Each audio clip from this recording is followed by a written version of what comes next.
Goeiemôre liewe kykers, luisteraars, broers en susters. Ons nooi u uit om hierdie Palmsondag vandag saam met ons te geniet. Ons het dit graag wou gehad het dat ons by mekaar moet wees in die gemeenskap van gelowiges, maar dit is nou vandag so dat ons dit in isolasie moet doen. Nogtans, die gebou self is nie die kerk nie, ons as gelowiges is die boustene wat die kerk vorm. En daarom kan ons in eenheid en gees wees vanmôre. Ek wil graag vanmôre gesels oor die dag toe Jesus Jerusalem binne gery het op die donker. Onthou julle dit nog? Nou daardie dag het elkeen wat langs die strate gestaan het, sy eie rede gehad hoekom hy sy palmtak geswaai het. Sommige was politieke aktiviste gewees. Hulle wou gehad het dat Jesus sy bonatuurlike mag moet gebruik om die Romeinse heerskappy omver te werp en sodat die Israeliete weer koning van hulle eie heerskappy kon gewees het. Ander weer het geliefdes gehad wat siek of sterwend was en hulle het hulle palmtakke geswaai in die hoop dat Jesus vir hulle genesing sou gebring het. Baie van die ander was net nuuskierig gewees, terwyl die opregte volgelinge van Jesus gehoop het dat hy gekroon sou word daardie dag as hulle aardse koning. Maar op daardie dag was Jesus die enigste een wat geweet het hoekom hy in die optog was. Hy was in Jerusalem om te sterf. Jesus het 'n missie gehad, terwyl al die ander wat daar was 'n agenda gehad het. Terwyl ek nog 'n jong Christen was my verstaan tussen die wisselwerking tussen my en God gewees, dat ek die situasies moes opsom en dan moes ek besluit wat gebeur het, want ek was mos nou after all die ene wat op aarde was. En daarna moes ek 'n hond uit 'n bos uitbid, dat dit wel so sou gebeur het. Ek het gedink ek was die Lone Ranger gewees en die Heilige Gees was Tonto. Ek het gedink ek was Batman en die Heilige Gees was Robin. Ek het gedink dat die Here my sidekick was en as ek net hard genoeg gebid het, dan sou hy goedkeurend en liefdevol geglimlag het en my gebede beantwoord het. Maar geliefdes, nou moet ek egter bieg. Dit klink so mooi as ek sê, toe ek nog 'n jong Christen was, maar dis nie heeltemal die waarheid nie. Ek het ongelukkig daardie indruk van my, hoe dit tussen my en God werk gehad, nog lank nadat ek 'n meer volwasse Christen geword het. Soos wat hulle in Engels sê, ek het gedink, I call the shots and the Holy Spirit jumped. Jy sien, sonder dat ek het besef het, het ek eintlik gebid, Onse Vader wat in die hemel is, laat my wil geskied, soos op aarde, so ook in die hemel. Ek het my eie agenda gehad, my idee van hoe ek dink dat die lewe nou eintlik behoort te wees. En God se werk was net gewees om te sorg dat dit so gebeur. En indien dit nie so gebeur het nie, dan het ek gedink dat my geloof te klein was, of dat ek iewers groot gesondig het, of dat ek nie hard genoeg gebid het nie. Eers later jare het ek besef dat God my nog altyd sonder voorbehoud lief gehad het. Sy liefde vir my was sonder agendas gewees. Luister gou na hierdie een.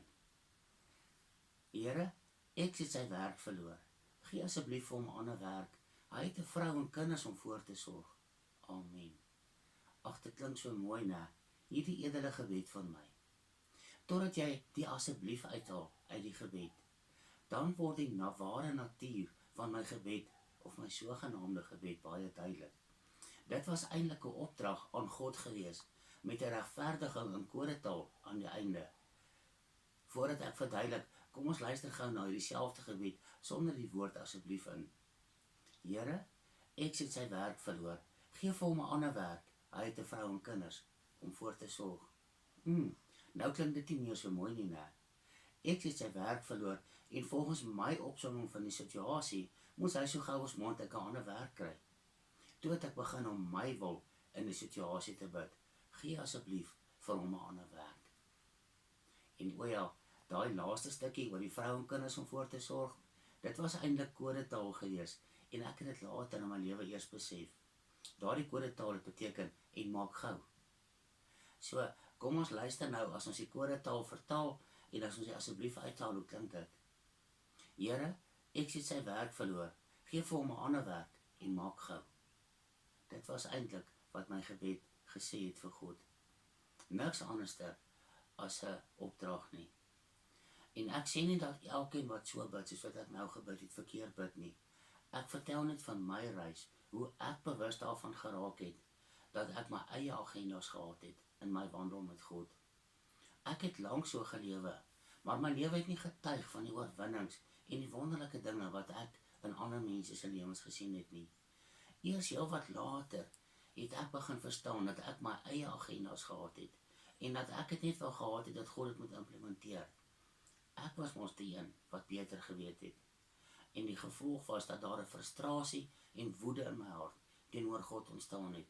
Elke keer as 'n gebed nie beantwoord was nie, het ek gevoel, asof ek alles probeer het, en dit was net vir my, asof God nie wou saamwerk nie.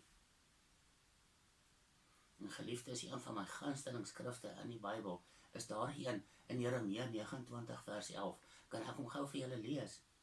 Hy sê daar, want ek weet die gedagtes wat ek aangaande julle koester, spreek die Here, gedagtes van vrede en nie van onheil nie, om julle 'n hoopvolle toekoms te gee. Ek het in 'n stadium vir die Here gesê dat ek dink daardie skrifte is vir almal behalwe vir my bedoel, want my planne wou nie uitwerk nie, en ek het toe op daardie stadium glad nie 'n hoopvolle toekoms gehad nie. En toe een aand, terwyl ek Bybel gelees het, toe spring daar opeens 'n skrif tussen al die ander versies uit wat ek gelees het. Jy weet mos, een van daardie versies wat as jy dit lees, dan weet jy, dis nou die Here wat hier praat. Ek het glad nie gehou van wat ek gelees het nie, maar dit het my laat dink. Die versie was gewees in Psalm 32, vers 8 en 9. Vers 8 sê, ek wil jou onderrig, en ek wil jou leer, aangaande die weg waarin jy moet gaan.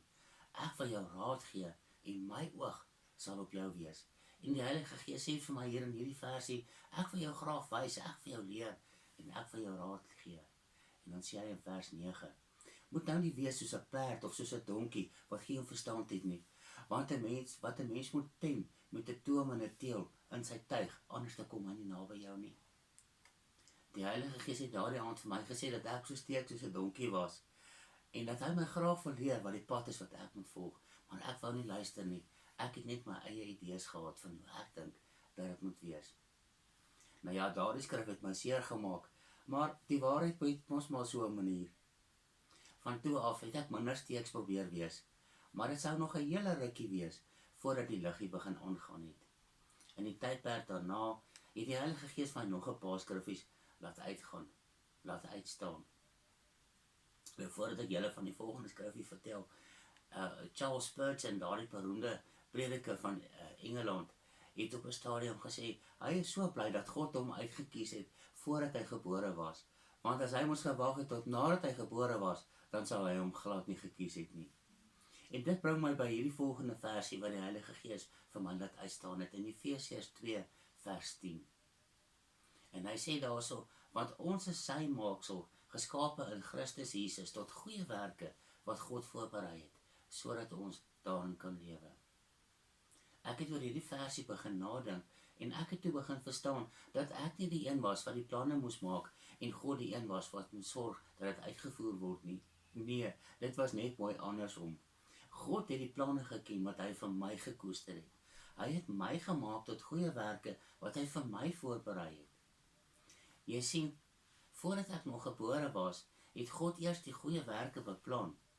Toe het hy my beplan, sodat ek in staat sou wees en toegerus sou wees, om die goeie werke uit te voer en daarin te wandel, en dit wat hy vir my voorberei het, nog voordat ek gebore was. Ons skrif in Efesiërs 2 vers 10, wat sê dat hy ons geskape het tot goeie werke, beteken letterlik eintlik, dat ek met 'n missie gebore was.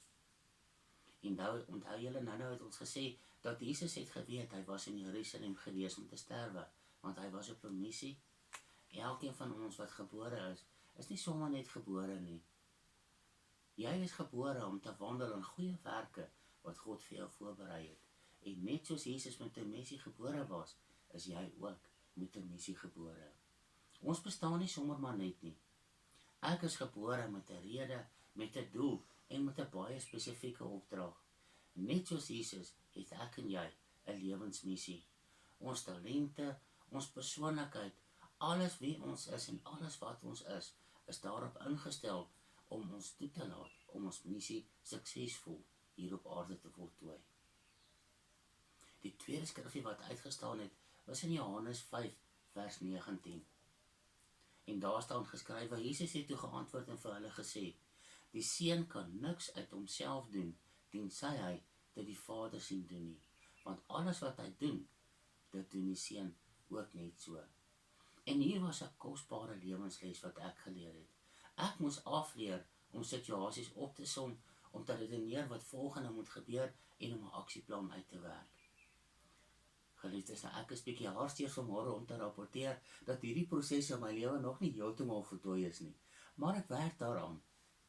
Die kere wanneer ek wel die Here se advies gevra het oor die weg wat ek moet inslaan, het dit telkens perfek uitgewerk.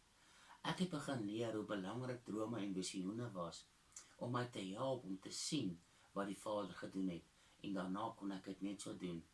En as die situasies dan gebeur het, dan was dit amper soos déjà vu, en 'n mens het geweet wat jy moet doen, want jy was voorheen al reeds in 'n situasie. My eie agendas het toe begin ondergeskik raak aan die missie waarop God my gestuur het. En dit bring my by die laaste skrifgie waaroor ek vandag wil gesels, en dit is daardie bekende een in Matteus 6 vers 33. Onthou julle wat hy sê? Hy sê, maar soek allereers die koninkryk van God, en al hierdie dinge sal vir julle bygevoeg word. Hierdie skrifgie laat my so dink aan die gelykenis van die saaiër, daardie gedeelte waar hy sê, dat die saadjies het opgekom, en dit het die saad verstrengel. En toe Jesus het uitgeleid, het hy gesê, dit is die sorge van die lewe, wat 'n mens se geloof so verstrengel. Jy sien, en wanneer dit gebeur, wanneer dinge gebeur, soos die coronavirus en die nasionale inperking in ons land, dan neem dit die aandag van Jesus af. Dit neem die aandag van ons missie af, en dit plaas die fokus op die sorge van die lewe. Wat gaan gebeur as ek net 'n halwe salaris kry hierdie maand? Wat gaan met my besigheid gebeur? Ek kan nie inkomste genereer nie en ek moet die huur betaal. En die sorge van die lewe begin om ons geloof te verstrengel en ons hoop weg te neem. Maar hierdie skrifgie in Matteus 6 vers 33 sê, maar soek allereers die koninkryk van God, en al hierdie dinge sal vir jou gegee word. En dit is is 'n fokus. Dit is 'n fokusprobleem wat Jesus probeer om reg te stel. Hy sê, moenie fokus op die sorge van die lewe nie. Fokus op die koninkryk van God, en hy sal sorg dat die sorge van die lewe vir jou uitgesorteer word. Is dit nie 'n wonderlike belofte wat die Here aan ons gee nie? Ek het daarna begin nadink oor hierdie skrifte en daaroor gelees. En geliefdes, dit het my opgeval dat Jesus telkens gesê het, bekeer julle, want die koninkryk van God het naby gekom. Nou as ek Jesus was, dan sou ek byvoorbeeld gesê het iets soos, bekeer julle, want julle gaan hel toe, soos die bekende ou gesegde, turn or burn. Maar Jesus het dit nie gesê nie, hy het gesê, bekeer julle, want die koninkryk van God het naby gekom. Ek het gewonder hoekom het hy so gesê. Moes die mense nie eerder bang wees vir die hel of vir God se wraak nie en hulle daarom bekeer nie? Want in my reis van die lewe het ek agtergekom, die meeste mense gaan eintlik maar kerk toe en hulle het 'n verhouding met God want hulle is bang om hel toe te gaan. Hulle het hulle self nie bekeer oor die koninkryk van God vir hulle naby gekom het nie. My soektog na die koninkryk van God het my toe finaal geleer hoekom dit beter is om op 'n missie te wees vir God as om my eie agendas te volg. Ek het in hierdie tyd geleer dat God se empatie en sy kompassie vir die mens baie groter en baie meer is as wat ek ooit in staat sou wees of sou kon van droom. Hy het lief gehad wat ek verafskeid het, en dit wat vir my gemors was, het hy as 'n skat gesien. Ek moes geleer het om hom te vertrou, want hy het geweet hoe om die goud uit sulke mense te laat kom. Ek het ook geleer dat die koninkryk van God nie regtig soveel 'n plek was nie, maar dat dit eerder die uitdrukking van God was in die materiële wêreld, die uitdrukking van God se liefde vir ons. Geliefdes, in Lukas 8 vanaf vers 26 lees ons een van die verhale in die Bybel waarvoor ek seker die liefste is. En dit is die verhaal van hoe Jesus die demoniese man van Gadara vrygemaak het. Daar was 'n man in Gadara wat demonies besete was, sonder hulp, alleen en verstote, het hy in 'n begraafplaas buite die dorpie gewoon. Die man was nie eens 'n Jood gewees nie, maar God het hom raak gesien. en hy het hom oor daardie man ontferm. Toe vra hy vir Jesus, wat op daardie stadium baie besig was met die bediening van genesing tussen die Israeliete, om alles te los waarmee hy besig was, om in die skei te klim en oor die see te vaar en hierdie man te gaan help. Jesus was op 'n missie gestuur daardie dag. Sy missie het ingesluit dat hy 'n storm op die see moes stilgemaak het op 'n bonatuurlike manier. Daardie dag het die koninkryk van God vir daardie besete man naby gekom. Daar was nie 'n dreigement gewees, jy het demone aan jou en jy gaan hel toe nie. Nee, God se liefde het daardie dag daardie man vrygelaat maak. Daardie dag en daarna, elke dag daarna, het daardie man vir Jesus en vir God aanbid. Nie omdat hy bang was hy gaan hel toe nie, maar omdat hy geproe het en gevoel het dat die Here goed was. In Johannes 4 lees ons nog so 'n verhaal, maar teen 'n totale ander agtergrond. Jesus het een middag by 'n waterput gaan rus, toe daar 'n vrou aangekom het om water te skep. God se empatie vir haar en vir die mense in haar dorpie het hulle lewens vir altyd verander. Die koninkryk van God en sy liefde vir hulle het daardie dag naby gekom. Nie omdat hulle bang was wat met hulle gaan gebeur of die straf wat hulle gaan kry nie. Onthou julle Jairus se dogtertjie? Sy was uit die dood opgewek en die koninkryk van God het vir haar pappa en mamma daardie dag naby gekom, op 'n tasbare manier. Dieselfde was die geval gewees met die hoofman oor 100 wie se diensknegt genees was. En met Maria, uit wie die 7 duiwels gedryf was. Onthou julle, sy en haar sussie Magdalena het van daardie dag af altyd vir Jesus gevolg en hulle het aan sy voete gesit. Wat van die vrou wat van die bloedvloeiing genees was? Dink julle nie die koninkryk van God het vir haar naby gekom toe sy daardie dag genees was nie? En die malaatses wat genees was, wat van die blindes wat weer kon sien? Elkeen van hulle was aangeraak op 'n ander unieke spesiale manier wat hulle laat voel het dat God lief was vir hulle. Die koninkryk van God het elke keer vir hulle naby gekom. Dan was daar natuurlik die man by die bad van Bethesda wat na 38 jaar weer kon loop. Kon julle dink aan die vreugde toe hy daardie dag opstaan? Hy het nie eens 'n fisioterapeut nodig gehad om hom weer te leer om te loop nie. Hy het eenvoudig na 38 jaar weer opgestaan en geloop. Die koninkryk van God het daardie dag vir hom naby gekom. En geliefdes, die wonderlike nuus is dat dit dieselfde is vandag. Elke keer wanneer jy bid vir iemand wat siek is en hulle word gesond, dan het die koninkryk van God vir hulle naby gekom. Elke keer as daar 'n nood is en God voorsien, dan het die koninkryk van God vir daardie mense naby gekom. En elke keer wanneer iemand van 'n demoniese verdrukking bevry word en hulle sê ek is vry, dan het die koninkryk van God vir hulle naby gekom. En ek het geleer dat dit God se hart is. Hy stuur nie virusse om 1000 mense dood te maak sodat hy hulle kan straf nie. Nee, hy stuur eerder sy enigste seun om aan die kruis te sterwe vir die mensdom se sondes sodat hulle kan lewe. En daarom probeer ek nie meer om my eie agendas te volg nie. Ek probeer eerder om te onthou dat ek, net soos Jesus, op 'n missie is. Een, om sy koninkryk laat buite laat kom vir die mens. En daarom het ek die vrymoedigheid om vandag vir jou te vra. Ek weet hoekom ek op hierdie Palmsondag my palmtak waai. En jy? Kom ons bid saam. Liefdevolle Hemelse Vader, dankie dat ons vandag na hierdie woord kon geluister het. Dit is my gebed dat U in ons harte sal werk deur U Heilige Gees en ons sal wys wanneer ons eie agendas volg. Dat U vir ons die missie sal wys hoekom ons op aarde is en dat ons onsself sal uitverkoop aan daardie missie. Ons bid dit in Jesus se naam. Amen.